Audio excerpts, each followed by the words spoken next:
Hello students, today we will start next part of human eye and the colorful world.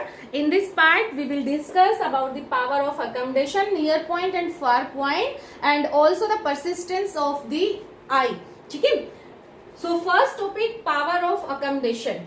Last description में हमने किया था कि either the object is at very far point या at infinity or it is very near to the eye, then the image form at the retina. ठीक है, but how can it possible? ठीक है, it is possible by the ciliary muscles. Ciliary muscles जो हैं it control the focal length of the convex lens. Convex lens की focal length को control करते हैं या आप कह सकते हो कि चेंज करती हैं. एंड पावर ऑफ अकोमोडेशन जो है यही है changing the focal length of eye lens. Changing the focal length of the eye lens, ठीक है, according to the position of the object. ठीक है, it always formed the image at the retina. Retina पर ही हमेशा क्या बनेगी? Image बनेगी. ठीक है, तो पावर कह सकते हो या ability of the eye lens to make the image at the retina at every position of the object is called the power of accommodation.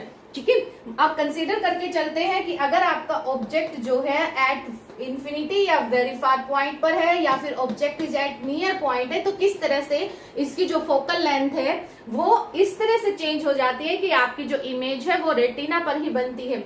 So suppose we take the first case, object is at the near point. Object जो है वो आई के बिल्कुल पास में है, तो जो eye lens होता है ये इस तरह से एडजस्ट किया जाता है बाय द सिलेरी मसल्स कि ये कॉन्ट्रैक्ट हो जाता है, जिसकी वजह से इसका जो रेडियस ऑफ कर्वेचर है, ये देखिए यहाँ पर रेडियस ऑफ कर्वेचर जो है वो क्या हो गया? इंक्रीज हो गया, थिक हो गया. आपका जो ऑप्टिकल लेंस है वो क्या हो गया? थिक हो गया.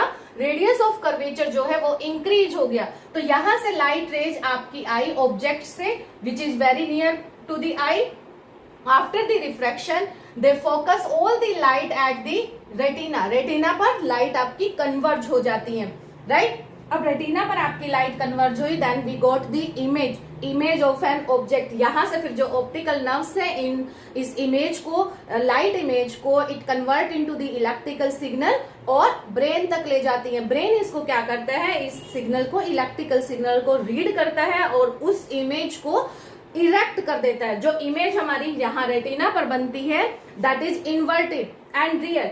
अब ब्रेन उस इलेक्ट्रिकल सिग्नल को लेकर जो ऑप्टिकल नर्व्स ने कन्वर्ट किया था आपका लाइट इमेज से इलेक्ट्रिकल सिग्नल में, तो इलेक्ट्रिकल सिग्नल से सारी इंफॉर्मेशन लेता है कि इमेज का साइज क्या है, ठीक है, उसका वो किस तरह से दिखती है. तो image of an object in the form of the electrical signal reaches at the brain and then brain उसको क्या कर देता है? इरेक्ट कर देता है और हमें जो वो ऑब्जेक्ट की इमेज है वो कैसी दिखाई देती है? सीधी दिखाई देती है. ठीक है, अब आ जाइए कि अगर वेरी फार पॉइंट पर है. अगर वेरी फार पॉइंट पर है तो सिलेरी मसल्स क्या करती हैं? इसको थिन बना देती हैं और इसको लंबा कर देती हैं, एलोंगेट कर देती हैं. ठीक है, optical lens become very thin such that its focal length will be increased. इसकी फोकल लेंथ क्या हो जाती है? इंक्रीज हो जाती है. ठीक है, इसकी फोकल लेंथ अगर इंक्रीज हो गई तो यहाँ पर जो लाइट रेज फोकस होंगी वो एट दी रेटिना होंगी और सेम प्रोसीजर फिर से चलेगा. जब आपका ऑब्जेक्ट नियर पॉइंट पर है तो फोकल लेंथ डिक्रीज हो जाती है, रेडियस ऑफ कर्वेचर क्या हो जाता है? डिक्रीज हो जाता है. और जब आपका रेडियस ऑफ कर्वेचर इंक्रीज हो जाता है और जब आपका ऑब्जेक्ट वेरी फार पॉइंट पर है या इंफिनिटी पर है तब ये थिन बन जाता है और इसका जो रेडियस ऑफ कर्वेचर है वो कम हो जाता है और फोकल लेंथ जो है वो ज्यादा हो जाती है. ठीक है, जिसकी वजह से हमें जो इमेज है वो रेटिना पर ही मिलती है या all light converges at the retina. ठीक है, उसके बाद सेम प्रोसीजर, जो ऑप्टिकल सिग्नल है that converted into the electrical signal and then it reaches to the brain and brain form the image as the erect and we get the real image, we get the image as an object we see by the eye. Okay, तो ये था आपका power of accommodation. Mathematically समझते हैं. देखिए इसको 1 upon में v minus में 1 upon u equal to 1 upon में f फॉर दी लेंस. ठीक है, ये क्या है? आपका लेंस फॉर्मूला है. अब यहाँ पर u जो है आपका चेंज है, u चेंज होता है. ठीक है। वी हमें हमेशा सेम, ऑलवेज सेम, कहीं पर भी आपका ऑब्जेक्ट हो वी क्या है आपका सेम, क्योंकि वी क्या है आपकी distance between the optical lens and the retina. तो जो ये डिस्टेंस है ये आपकी यहां भी सेम है और यहां भी क्या है आपकी सेम है, ठीक है। तो अब ये आपकी सेम आई, ये कैसे पॉसिबल हो सकता है, हाउ कैन इट पॉसिबल, तो it possible by the changing the focal length of the optical lens. तो ये जो फोकल लेंथ है ये आपकी एडजस्ट होती है, F adjust according to position of an object.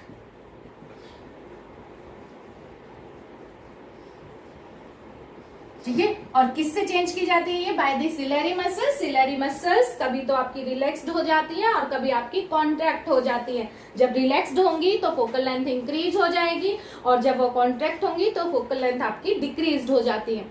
Okay, so power of accommodation is the ability of the eye lens to change its focal length according to the position of an object, right? तो ये था आपका power of accommodation, but this there is a limit beyond which the focal length of an eye can not be change. एक limit है उसकी भी, ठीक है। उस लिमिट को हम लोगों ने कितना वेरीफाई किया है, that is the object is at 25 centimetre अगर आपका है नियर टू दी आई तो ही आपको क्लियर इमेज बनती मिलती है। अगर उससे भी पास अगर आई के पास में ऑब्जेक्ट आ जाए तो आपकी जो इमेज है वो क्लियर नहीं बनती है। तो इसका मतलब जो फोकल लेंथ है ऑफ द आई लेंस वो मैक्सिमम से मैक्सिमम डिक्रीज कब हो सकती है, जब आपका ऑब्जेक्ट कहां पर है, 25 सेंटीमीटर अवे फ्रॉम द आई। अगर उससे नजदीक आ जाता है ऑब्जेक्ट तो ये और ज्यादा डिक्रीज अपनी फोकल लेंथ को नहीं कर पाता है, ठीक है। और इस 25 सेंटीमीटर जो हमने बताया डिस्टेंस को from the I of an object, इसको बोला जाता है नियर पॉइंट। नियर पॉइंट,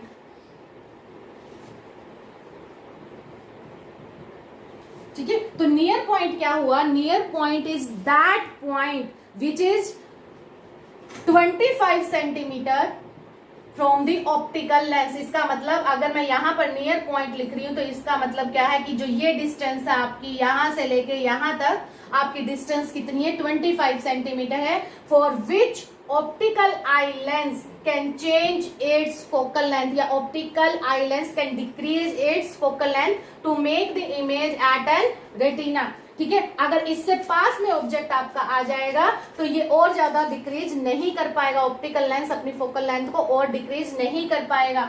तो आपका जो नियरेस्ट पॉइंट है वो क्या होना चाहिए, 25 सेंटीमीटर। इसको रिप्रेजेंट किया जाता है डी से, so D equal to we can write 25 centimetre. Next है इसी में ही फार पॉइंट, ठीक है। फार पॉइंट क्या होता है, far point is that point for which are I can see the object. जहां तक भी ऑब्जेक्ट को हमारी आई देख सकती है that point is called the far point, ठीक है। तो ये आपकी कितनी भी हो सकती है, अप टू इंफिनिटी तक इसको लिखते हैं, ठीक है। तो that is the near point and this is the far point. उसके बाद है परसिस्टेंस ऑफ द आई या परसिस्टेंस ऑफ द विजन, ठीक है। नेक्स्ट आपका है परसिस्टेंस ऑफ द विजन।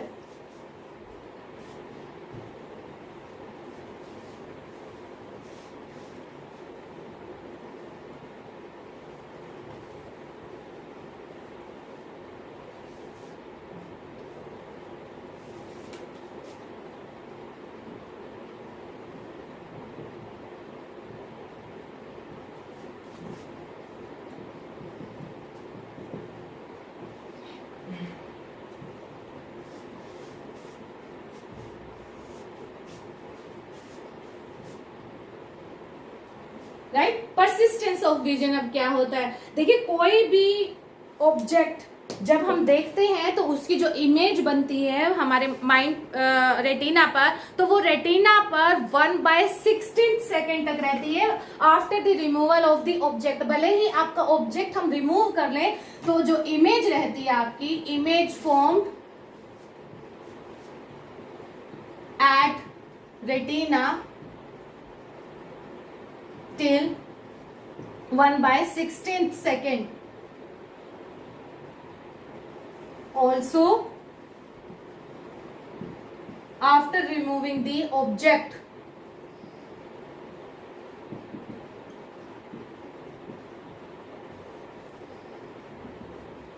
ठीक है, भले ही ऑब्जेक्ट को हम लोग रिमूव कर दे बट जो इमेज आपकी बनी रेटिना पर वो 1/16 सेकेंड तक रहती है। ठीक है, इसी को क्या बोला जाता है, परसिस्टेंस ऑफ द विजन। ठीक है, परसिस्टेंस ऑफ द विजन। तो आप क्या कह सकते हैं इसके लिए कि persistence of the vision is the image persist for the brief interval till the 1/16 second even after the actual object is removed. This ability of the eye to continue the see the image of an object for a short duration कौन सी हो गई आपकी 1/16 second हो गई। ठीक है, after removing the object is called the persistence of the vision. Okay, अब आप सिनेमा वगैरह में मूवी देखने के लिए जाते हैं तो वहां पर जो आपकी इमेज होती है वो 1 सेकेंड में लगभग अप्रोक्सीमेट आप कह सकते हो कि 24 images we see in 1 second. ठीक है, फिर जो इमेज है वो आप किस तरह से देखते हो या सीन कैसे देखते हो, क्योंकि due to the persistence of the vision एक इमेज जो है आपके माइंड में कब तक रहती है, 1/16 सेकेंड तक रहती है। तो जैसे ही दूसरी आई तो ये नहीं है कि वो एकदम से रिमूव हो गई, उसकी जो एग्जिस्टेंस है that remains for the 1/16 second. तो इस तरह से जब आप 24 इमेज को कंटिन्यूसली देखते हो फास्ट उसमें, तो आपके माइंड में क्या होता है, एक सीन क्रिएट होता है। ठीक है, और सेम आप टीवी पर कह सकते हो कि यही फिनोमिना क्या होता है, टीवी पर होता है कि आप कंटिन्यूटी में एक साथ क्या देखते हैं, नंबर ऑफ इमेजेस देखते हैं that form the scene of an object. Okay, तो आज के लिए इस वीडियो में इतना ही। If you like it then subscribe my channel. Thank you.